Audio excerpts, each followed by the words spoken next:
Hi friends, welcome to my channel Devi life styles. Sabja water తాగటం వల్ల belly fat కరుగుతుంది, body heat కంట్రోల్లో ఉంటుంది. బెస్ట్ వెయిట్ లాస్ డ్రింక్గా దీన్ని చెప్పవచ్చు. దీనికోసం ముందు ఒక గ్లాస్ తీసుకొని 6 టేబుల్ స్పూన్ల సబ్జా గింజలు 1 అవర్ పాటు సోప్ చేసుకొని పక్కన పెట్టుకోవాలి. దీన్ని గ్లాస్లో యాడ్ చేసుకోవాలి. తర్వాత 3 టేబుల్ స్పూన్ల లెమన్ జ్యూస్ యాడ్ చేసుకోవాలి. 2 టేబుల్ స్పూన్ల పంచదార యాడ్ చేసుకొని 6 ఐస్ క్యూబ్స్ యాడ్ చేసుకోవాలి. ఐస్ క్యూబ్స్ అనేది ఆప్షనల్ అండి, మీకు ఇష్టమైతే వేసుకోండి. తర్వాత ఈ మిశ్రమాన్ని నీట్గా కలుపుకోవాలి.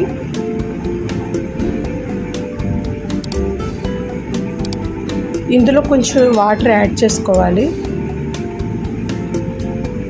మిశ్రమాన్ని మొత్తం కలుపుకోవాలి. అంతే, summer special drink ready. Thanks for watching.